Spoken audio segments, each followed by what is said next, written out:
Hey veterans, this is Justin with a quick note before today's episode. My guest today runs two websites, The Military Wallet and Cash Money Life, which are both highly relevant to everyone listening. I wanted to give a quick shout out to take a look because finances come up so frequently in these interviews. That's The Military Wallet and Cash Money Life. If you're benefiting from Beyond the Uniform, I know you'll benefit from these sites as well. Thanks and enjoy today's show. Welcome back to Beyond the Uniform. I'm Justin Nassiri, and each week I interview military veterans about their civilian career. Today's episode number 61 with Ryan Guina. Yeah, but I didn't start it with being a company in mind. I knew it was possible to make money, but I didn't know how or how much. My goal was to make my 125 back. My goal beyond that was just kind of have date money, $100 a month so I could take my wife out to a nice dinner, and it took 7 months to make my first $100. And then after that, it just took off. And within, I'd say about 2 years, I had replicated my day job income. Top 3 reasons to listen to today's episode are, number 1, personal finances. Ryan has started and run 2 companies for the last 10 years, both of them related to personal finances. In many interviews on this show, veterans have mentioned how much there is to learn about finances once you leave the military. Ryan felt the same way, and he's got some great advice for you. Number 2, content-based startups. If you're interested in starting your own business or generating some extra money on the side, Ryan is a great role model. He talks about how his side project doubled his personal income within 2 years and how he got there. Number 3, honesty. Ryan is very open about his experience, which matches my own experience and many veterans on this show. He talks candidly about the emotional side of finding a new job and making your way outside of the military. As always, at beyondtheuniform.io, there are other episodes and show notes with links to Ryan's articles, podcasts, sites, and amazing recommendations for websites and books. There's also a business directory of every resource we featured here on the show and heard about to help veterans. So check it out at beyondtheuniform.io. And with that, let's dive in to my interview with Ryan Guina. All right. Well, joining me today, just outside of Chicago and Elburn, is Ryan Guina. Ryan, welcome to Beyond the Uniform. Hey, thanks for having me, Justin. So a quick background for listeners. Ryan is the founder of Cash Money Life and the Military Wallet, 2 websites that focus on helping people better manage their finances by offering informational articles, tips, tutorials, and products and service reviews. He's run these 2 sites for over 9 years and been featured on publications including the New York Times, the Wall Street Journal, and Lifehacker. He started out in the Air Force, where he served for 6.5 years as an electrical environmental specialist. After transitioning from the military, he worked at Bearing Point as a management analyst, and then at the Computer Sciences Corporation as a business process modeler. In addition to running his websites, Ryan currently serves in the Illinois Air National Guard. So, Ryan, to start things out, at what point did you know you wanted to leave the Air Force, and how did you approach that decision? Yeah, well, first, thanks for having me, and that intro makes me sound like I know what I'm doing. So, so when did I know I wanted to get out? So when I was serving, I served for 6.5 years, and that half a year is kind of important because I signed a 6-year contract, and I extended 6 months because our unit was shy on manning, and they needed somebody to deploy. So I extended 6 months on my contract, and that was my 5th deployment in my 6-year enlistment, and I had a 1-year special duty assignment, multiple TDYs and training schools and things like that. So I was never home, just to put it mildly. I figured out the days of deployments and TDYs and all that stuff, and it was almost exactly half the time I was in the military.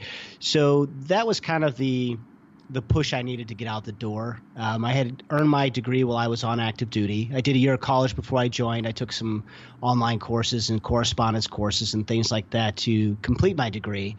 And I was looking at becoming an officer, but this was in end of 05, early 06, and the drawdown was just starting to happen. They were actually pushing a lot of officers out toward the door. And at the time in the Air Force, it was easier to become an officer coming in off the street than it was from active duty. And being a C-130 mechanic, I knew we just had a constant rotation going to and from the desert. And I knew if I stayed where I was just going to keep going. So at the end of the day, it was I wanted to have a little bit more stability and really slow down the pace of my life. So that's when I got out. And what was the starting point for creating Cash Money Life and the Military Wallet? When was that idea first born? Yeah, so I got out. I moved across the country to be with the woman who's now my wife, and I got married. She already had a house, so I moved in with her, but she had a mortgage. I had to learn about finding a job, and that was a process. It took me 6 months to find a job, and that's I know obviously that's what you talk about with this podcast, so we can dive into that a little later. But things like finding health insurance and 401k and life insurance, just all these different topics that when you're in the military, there you have one option, right? You have the thrift savings plan, you have SGLI. If you decide to have a house, then you can tackle that. But there's base housing, or you can just get an apartment if you move a lot. So there's all these life changes that I was going through, and I just started reading everything I could about personal finance, investing, different stages of life, career, everything. And then I found out this is '06 timeframe. I found some people who had personal finance blogs, and they were just regular everyday people like me who were writing about this. So I decided to start my own site just to keep track of what I was learning, start an online journal, and then kind of keep it as a reference source for myself, but also to help other people if I could. So I started Cash Money Life first, and then about a year later, I started one for the military. It had a different name at the time, and it's now called the Military Wallet. And by the time I started my site, it was early 2007. So I've been going for almost exactly 10 years now. Wow. I mean, that puts you in it's like less than 1% of companies that run for that long. It's pretty wild. Yeah, but I didn't start it with being a company in mind. I knew it was possible to make money, but I didn't know how or how much. And, kind of a funny story, before I bought my domain and bought the hosting and everything, I talked to my wife and I said, I don't know how, but I'm going to make my money back. And it was $125 for a domain and 2 years of hosting. So she was kind of, if you want to do it, go ahead. She didn't care about the money, but she just wasn't sure about putting a personal story online. And now look what everybody does. But so I did that. And my stretch goal, my goal was to make my 125 back. My goal beyond that was just kind of have date money, $100 a month, so I could take my wife out to a nice dinner, And my stretch goal, I didn't know how I would do it. The stretch goal would be to make my mortgage payment every month so that I would never have to worry about having a roof over my head. I could just, subtract that from my income from my day job. And, it took 7 months to make my first $100. And then after that, it just took off. And within, I'd say about 2 years, I had replicated my day job income. So it was just kind of the right place at the right time. It's a lot more competition now than there was almost 10 years ago. But it's been a great run, and we've been very blessed to have this opportunity. That's great. I mean, there's so many things I like about your story. One of them is that you just started with something you were learning about anyways. And what's that quote where they say, like, the best way to learn something is to teach it to someone? And so, just as you're taking notes, just as you're helping other people, but it's something you're passionate about. And I think for listeners, that's really cool as we dive deeper in this, where it's like, whatever your passion is, there's probably some way that you can make money off of that on the side, and you can help other people in doing it. And then I also like that I like the tangible of saying, like, hey, within 2 years, you're able to basically replace your existing job. But that's one of the things I wanted to ask about, because you were, for those 2 years, I imagine you were still working full time and doing this on the side. What was that like? Yeah, so that was the hardest part. So my wife was actually active duty, so she was a nurse. So she worked nights, weekends, holidays, kind of the 12-hour shifts, whether it was 6 in the morning to 6 in the evening or vice versa. So there were times where I'd have a few days in a row where, I just would see her for I'd see her for an hour in the morning, or I'd see her for an hour in the evening or something like that. We wouldn't see each other all the time. So I did have some free time to do that. And then, right after we were married, she actually deployed. 2.5 weeks after we got married, she deployed for 4.5 months. So, there's some time in there where I did have the ability to do that. We didn't have any children, so I was able to focus that time. But that was the biggest struggle, I guess, was trying to find that balance. And I'd stay up late and I would work on the websites, where I try to do some work on the weekends. And that's one of the big things that you have to really be aware of, is trying not to let something overtake your life completely. You have to really try to put some boundaries in there. So that can be a struggle.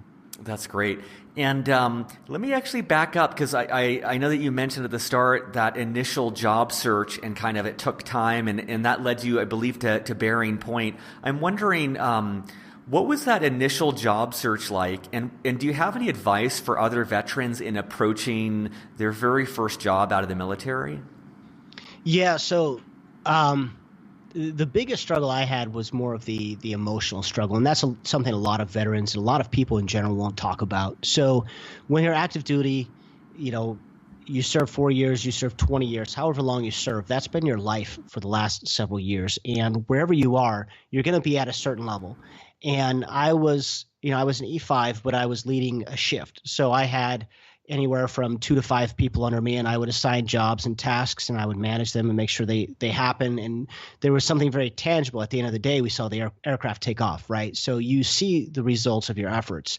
And to go from that high-paced, high-action environment where you're constantly deploying, or you constantly pressed to make the mission happen, to it's like hitting a brick wall, like slamming on the brakes when you're going 100, and I struggle with that from the perspective of no longer having a job, no longer having that being part of something, part of a mission that's bigger than myself. So I had money in the bank, I had unemployment income, I wasn't hurting with that. It just it was difficult. And then moving to a new location was difficult as well, because I knew my wife and I knew one other person in the area. So the best recommendation I can have is to really just do everything that you can to get out of the house, join some groups, join some organizations, and try to meet people.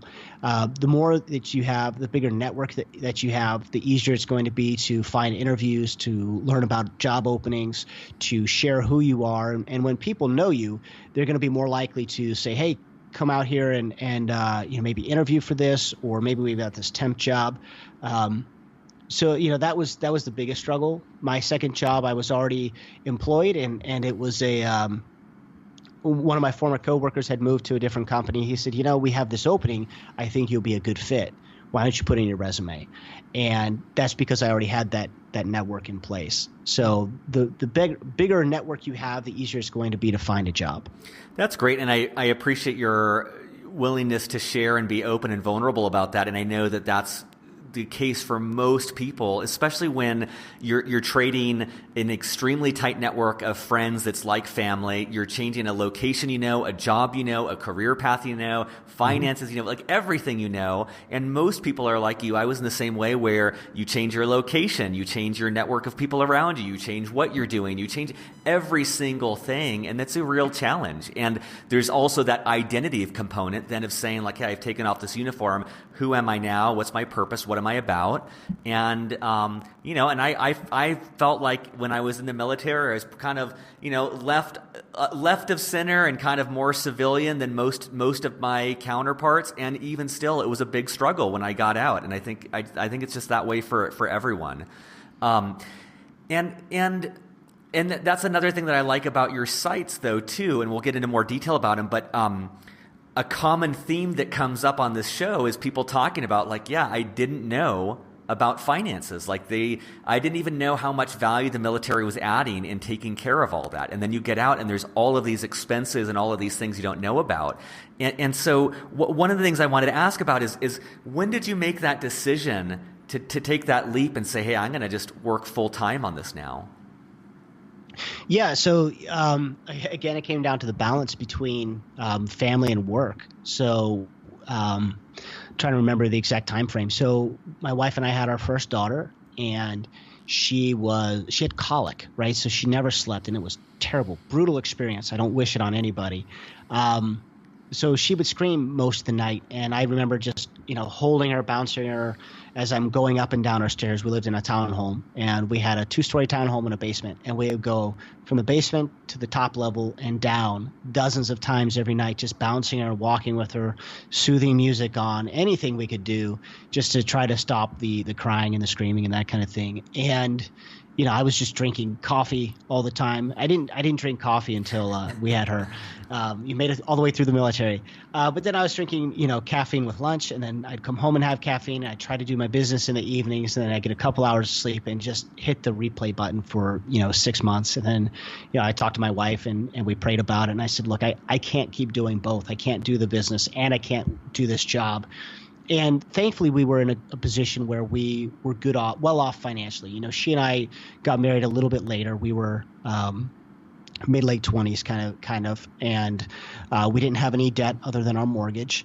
And for a while, we were dual income, no kids, but then I had my business as well. So it was almost like we had three incomes for a little bit, and we were living off of one of those. So we were able to save up a really big nest egg, and we had that really long runway so that if things went south, I could always go back into the labor market and try to get another job in the civilian sector if I had to. And thankfully, it didn't work out that way. I never had to. So it was not easy, and it wasn't an easy decision, but it was the right decision. I have no regrets.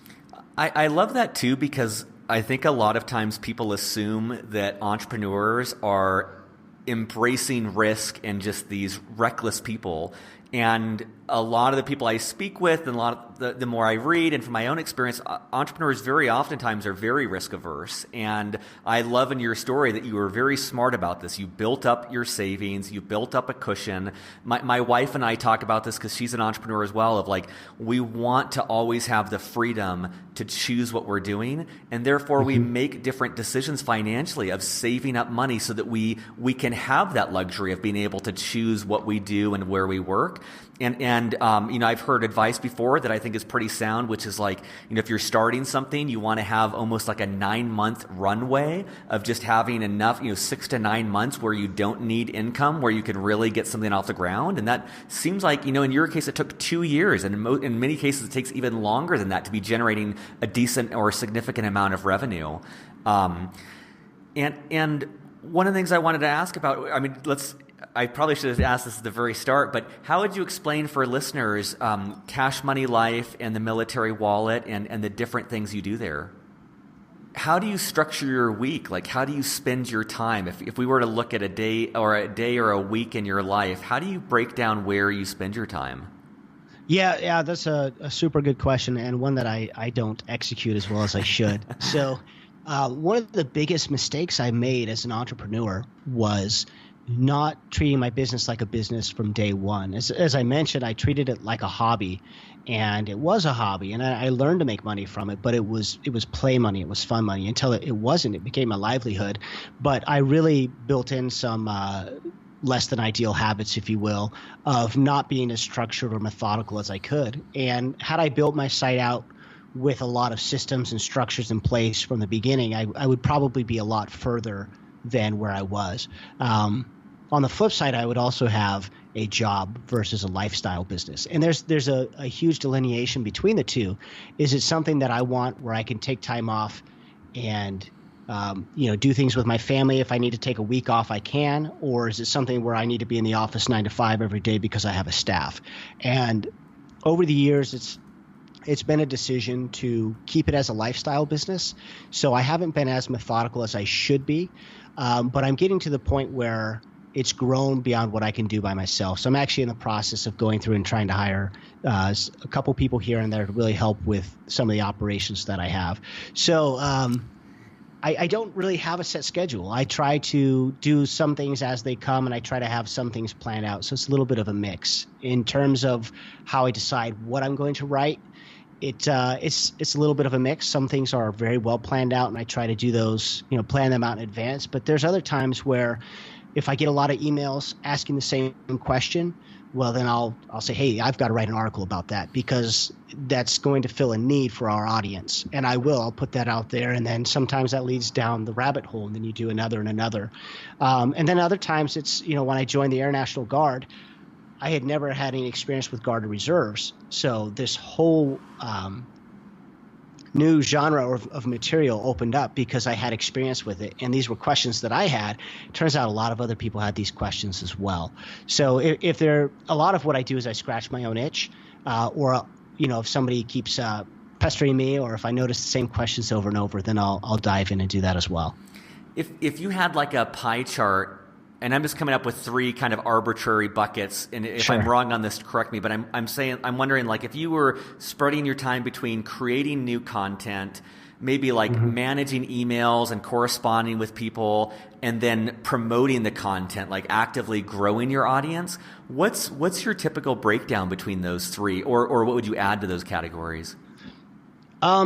So I would add dealing with advertisers, and that's could go under the email as well. But I'm probably 50% managing email and stuff like that. And unfortunately, that's a it's not a revenue generator, right? So you don't make any money answering emails, except for those few times where you go down the path and then you sell a private ad or you really engage. But those are not the majority of the emails I receive. So one of the things I try to do is really answer every email that I get that's a question from a veteran, and that's not scalable. So I've got a backlog. I really do try to answer as many as possible, and that's, I do turn those into articles when I can. But I spend too much time on that. I should be spending, more like at least half or 2/3 of my time just creating new content and then promoting it, and I'm not. So and then dealing with advertisers between the two sites. Especially if you're in the financial space, there's a lot of compliance issues with credit cards and banks, and they have to make sure the terminology is just right. And it's an incredible time suck. It's not a value add at all, but it's something that they require. So, and unfortunately, I've done a lot of things right with my business, and for me to be able to do this, I've been almost 7 years full time as an entrepreneur. So I've done a lot of good things, and I've created a good lifestyle for myself and my family. But there's a lot of things I could do better. So. Well, here we are. No, I imagine those words have been uttered by every entrepreneur as well, and I love that thought of just always learning and always growing. So if a veteran's listening and they're excited about this lifestyle that you've created, and they think, man, I want to do this, I want to find something I'm passionate about and be able to write and grow an audience, how would you recommend that they start? Another way of looking at that question is, if you were starting all over again today, straight out of the military, how would you proceed? Yeah, so that's a great question. So the barrier to entry is so small. It's actually much easier than when I started. When I started, I'm still on WordPress, which is one of the most popular web-based platforms. It's very easy to install now. A couple clicks on a server and it's up and running. It was a lot more manual when I started, so you had to know more about servers and file structures, and now it's kind of click and go. So that and social media, it's so easy to do videos now and upload them, and computers are more powerful. It's so easy to do images now. There's almost no barrier, and that's a good thing and a bad thing, right? Because it's good because anybody can do it, but at the same time, it's harder to break through sometimes.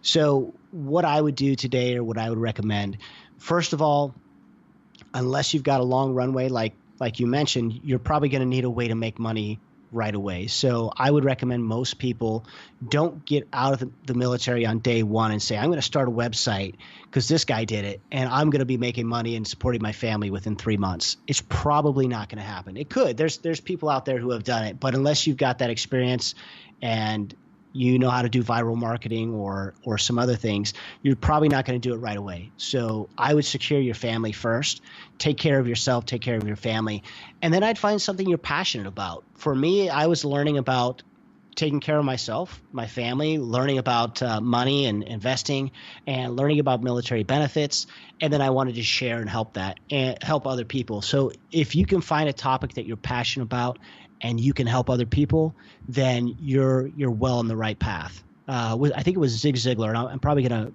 to butcher this quote, but it was the quickest way to reaching your goals is to help other people reach theirs, right? So if you can provide a service or product or anything that's going to help other people, they're going to respect that. They're going to share it. You're providing value. So it's less easy to make a living if you're not providing that type of value to somebody else. What about what advice would you have for them about growing their audience, of starting once they have that foundation, they've got their WordPress site, they're creating content, they've found that passion. What advice or resources would you point them to about how to start attracting more people? Yeah, so I mean, everybody says social media, right? Because that's that's the fix all for everything. Social media is powerful and it is helpful, but you can't just use that as a crutch for everything. At the end of the day, it's going to be coming down to creating quality content that helps people and that people want to share. And if you can do that, then you're, like I said earlier, you're on the right path. The other thing is integrity. And it's very easy to see through certain things. It's okay to make money from your website. I make money from my website, but I won't put anything on my website that I don't believe in personally, or that I wouldn't use, or that I wouldn't recommend for a family member or a close friend. So even if it's not appropriate for me, like AARP, right, for retirees. Well, that's not appropriate for me. I'm not 50 yet or older. But for my parents or for somebody who's older, if they had a product, for example, that might be the right thing. So that's kind of the litmus test I use. If it's not something I would use or recommend, then it doesn't go on my website. And I've turned down thousands of dollars of advertising for things like payday loans or loans that specifically target military members. I don't agree with some of those products. They're not right for our audience, so I won't put it. And if you can stick to your guns and really maintain that integrity and focus on helping your audience, they're going to recognize that, and you're not going to turn them off. So do that. Focus on being helpful. Focus on supporting them. You'll do fine. That's great. I mean, with social media today, it really is like you have a direct relationship with all of your different community members, and it's just like with a friend. If someone gives you bad advice or you feel like they're no longer acting on your behalf, it ruins that trust and it erodes all of that. And so it's great to hear. And I imagine that's tough too when someone's offering a lot of money to do something you don't agree with, to turn that down. But I love that thought of just maintaining that integrity. Yeah, at the end of the day, that's what it all comes down to, right? So the Air Force has their core values. It's the integrity first, the very first thing, right? And that's something that I've tried to take with me since day one in the Air Force. And even I had a very long break in service. I got out in 2006. I didn't join the Guard until 2 years ago. So there's this huge window of 8.5 years where I wasn't in the military at all. But I really tried to keep those values, even though I was no longer in the military. And being a veteran, I'm sure you keep a lot of your military values close to heart, and you probably will the rest of your life. What about, in 10 years, which as someone would say, in entrepreneur years, that's like 70 years, but in 10 years of running your companies, what was one of the most challenging, what was like one of the hardest times that you went through, or one of the most challenging experiences? Yeah, great question. So when I first went full time, that was a big challenge because my time was very limited to. I had to be focused, right? I had the few hours between getting off work and going to bed, or if I took an hour before work. So I had to maintain a strict focus to be able to accomplish things, whether that's writing an article for my site or doing any kind of redesign, outreach, social media. I did some freelance writing at the time. I've also done consulting. But when you go full time, if you don't have that structure there in place anymore, it's very easy to become overwhelmed. So that was a big struggle there, and it took me a while to find my path. The other thing was Google. I rely a lot upon Google for traffic to my website. And 2011, there was a major change. It was called Panda. And anybody who's run a website is very familiar with Google Panda. And it really just changed the way that they rank websites. So I lost about 55 or 60% of my traffic overnight. And I just remember looking at it and seeing, wow, and this was a year after I had gone full time. We had just moved to Illinois now. We're here now. We had just put in, down payment on our house. We were just about to close on our house. I lost 50% of the traffic. It was actually almost 60% of the traffic to my site. And that was very nerve wracking. Will this be viable? Can I continue doing this? Will I have to go find another job? It worked out, but it was a very stressful and nerve wracking time.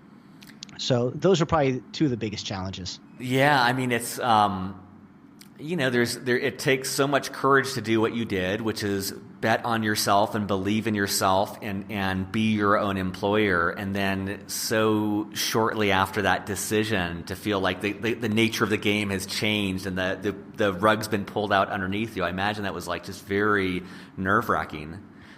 It was, yeah, certainly. Yeah. Did you think at any point of like, maybe I need to get a job, or like, was there any like kind of crises of conscience where you thought like, maybe I shouldn't be doing this?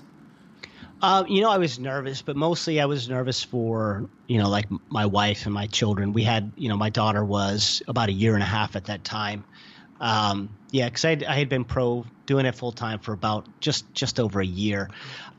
We actually had a really good year that year. So our runway, I didn't really have to touch that. We were able to live off of that income and not really have to dip into any savings. So that initial runway that I had saved up, I still had it all, and we still had enough for the down payment on the house and all that. And it was more along the lines of, okay, our buffer between our income and our expenses just decreased is really what happened. But it was nerve-wracking, and I never felt like I had to go back, but it crossed my mind, and it was one of those things like, how do I tell my wife if I have to, or when should I? And, it's good. We talked about it, and I kept an open dialogue, but it never got to the point where I felt nervous about it, other than just general nerves. Never like I have to take action now. Mm-hmm. So. And you've kind of addressed this already, but I wanted to ask about the jobs that you did at Bearing Point and then Computer Sciences Corporation, because you've talked about the importance of having an income, having money, having mm-hmm. savings, and I totally agree with that.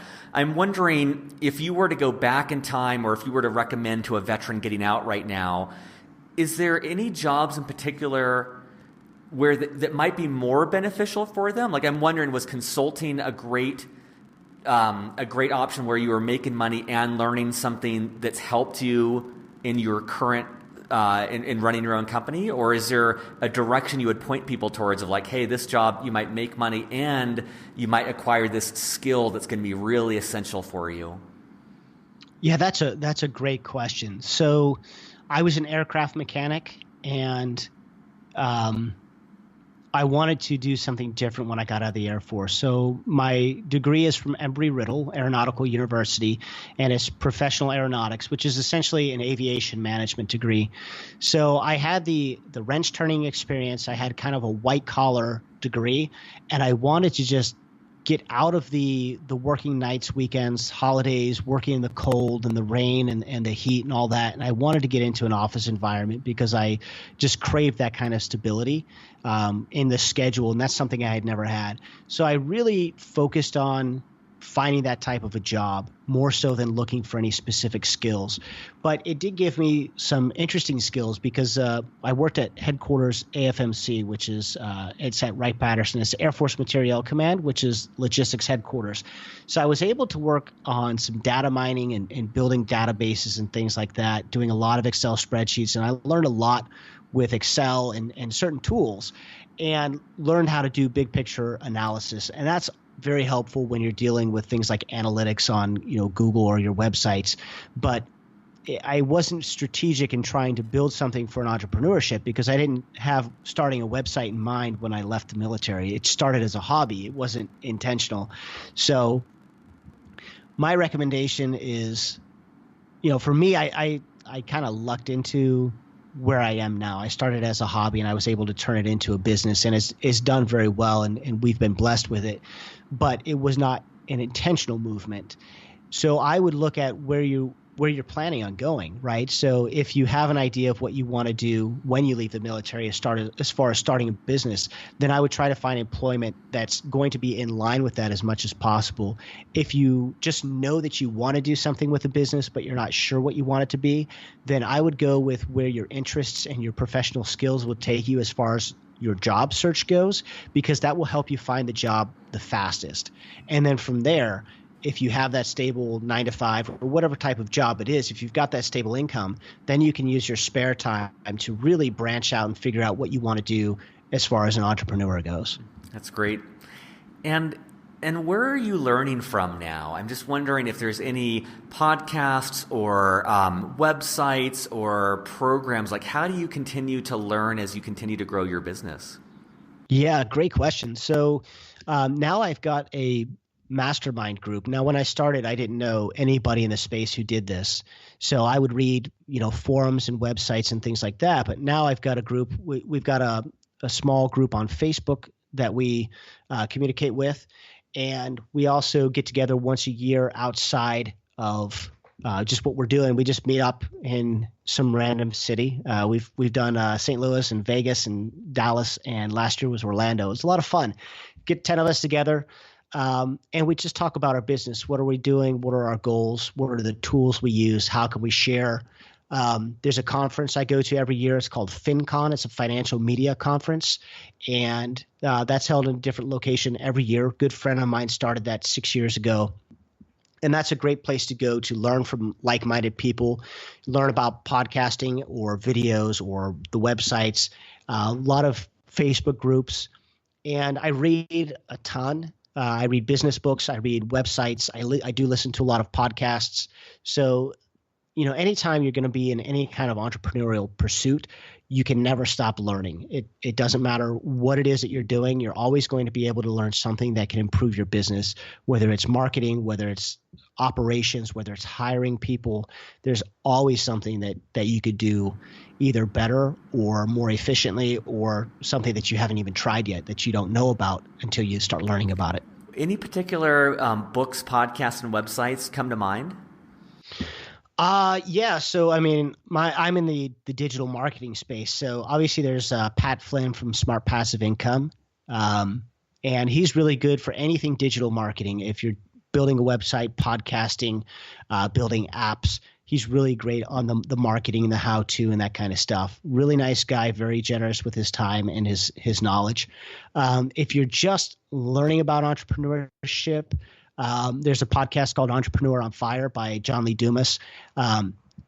He's as good as a very top level. It doesn't dive as deep, so it's more of a get you going for inspiration. I love the Tim Ferriss podcast.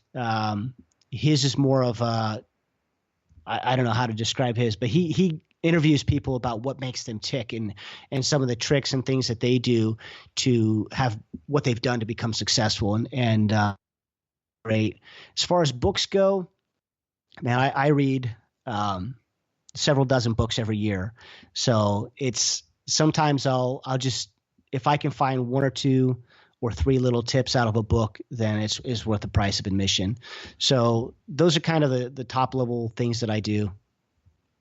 That's great. And for listeners, I'll add links to all of those in the show notes. That's really, really good advice.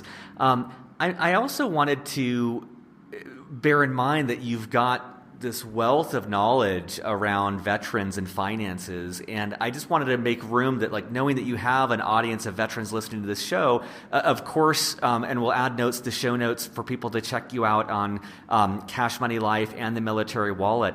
But I'm wondering if there's any common questions you get or common advice that you give to veterans that you'd want to share. Yeah, so we've really got several classes. When you say veterans or you say military, it's really a couple different groups of people. So there's your active duty members, there's your retirees, then you've got your Guard and Reserve, then you've got your veterans who served and then didn't retire. That's how I was. I got out and then I later joined the Guard. So everybody has they're kind of in a different place. So everybody's looking for different information. The common things that I see from a lot of people, we'll cover veterans first, is usually about benefits. And it's whatever kind of benefits they may be eligible for, whether that's things like GI Bill or health care or something that might be available only on a state level, and or maybe they have a problem. So the first thing I would say is go meet with a veterans benefits counselor. There are companies like organizations like the VFW or AMVETS or the DAV and American Legion. They have veterans benefits counselors who will sit down with you free of charge and look at your entire situation. They'll see what kind of discharge rating you have. They'll see when you served and where you served. And depending on all that information, you might be eligible for benefits that you're not even aware of. The VA also has these as well, and that could be things like healthcare, education benefits. There's really a lot of it. Disability benefits is another big topic. If you have any kind of service connected issue, medical issue or anything like that, just go get it looked at, because there's a possibility you might have some kind of service connected disability. And if you can get that rating, that opens up certain healthcare benefits, possibly for the rest of your life, and it might make you eligible for compensation. So big picture, you are your biggest advocate. So the best thing I can say is always stay interested, always learn. Keep in mind that nobody's going to have their eye out for you like you do. So make sure if you're active duty that everything is correct, and your statements in terms of where you served, when you've served. If you're in the Guard or Reserve, make sure your points are correct, because getting this stuff taken care of now while you're still serving is so much easier than trying to make military records corrections requests, which can take months, or you have to provide different supporting documentation. So those are a lot of the things I see, but it's a huge topic, and we could talk about it for hours. So I would just stick with that for now.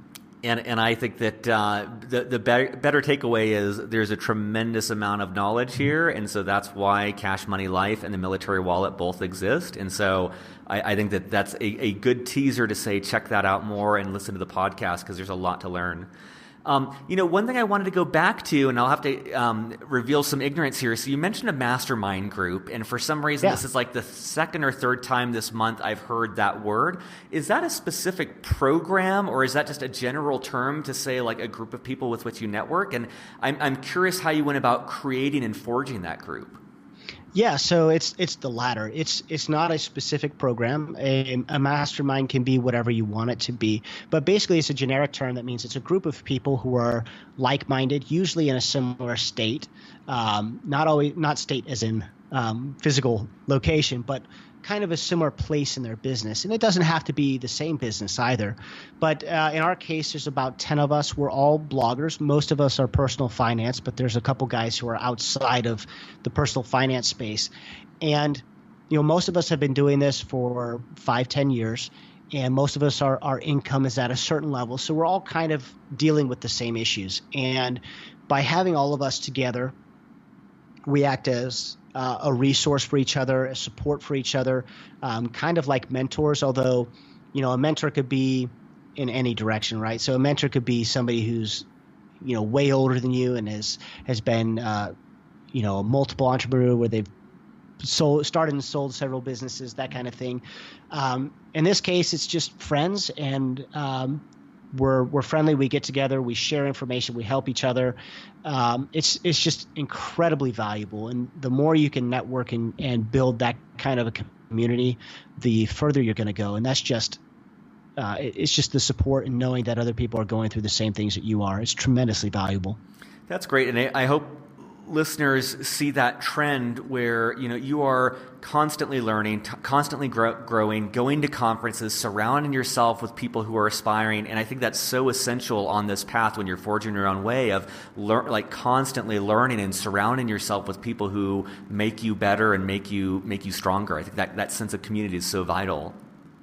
Yeah, you have to, because nobody's going to do it for you, right? If you're the start and kind of the end all be all of your business, you really have to be proactive with that kind of thing.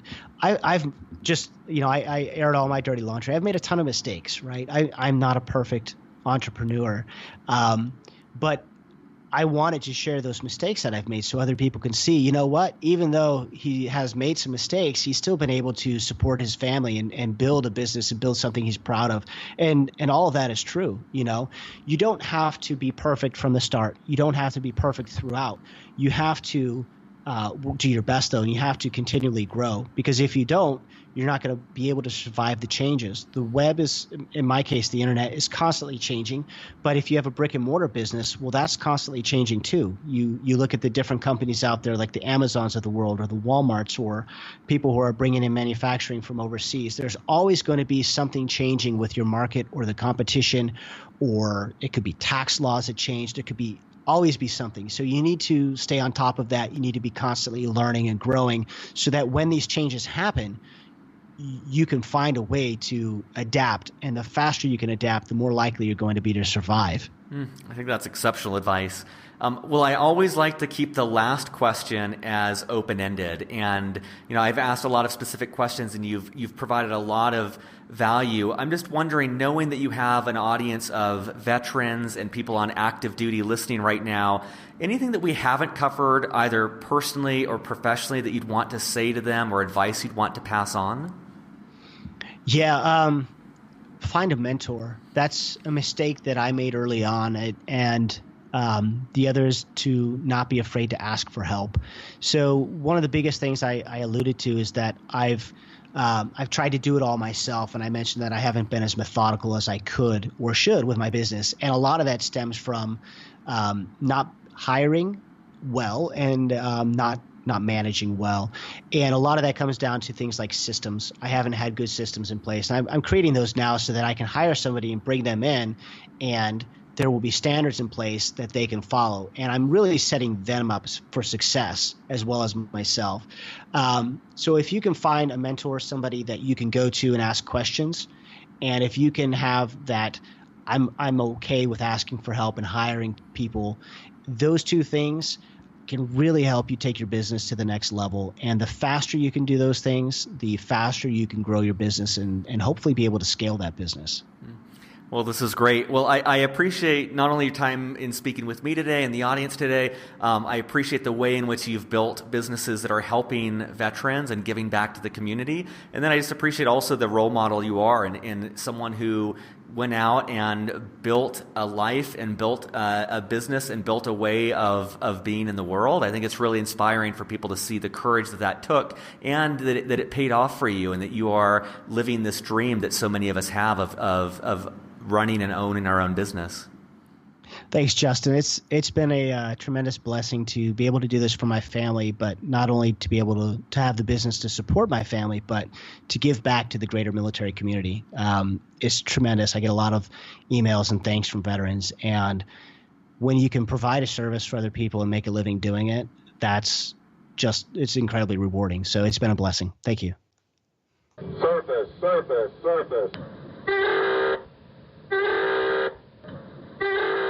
Thanks for listening. As we wrap up, I wanted to share 3 quick but important announcements. First of all, if you haven't already, please sign up for my newsletter at beyondtheuniform.io. Although I publish on LinkedIn and Facebook, I'll be starting to use the newsletter as my primary means to share new articles, episodes, and resources relevant to the veteran community. Second, I would love to hear from you. Sometimes I feel like I'm in a relationship where I do all of the talking. You can view me as your very own dedicated resource to help you and other veterans in your civilian career.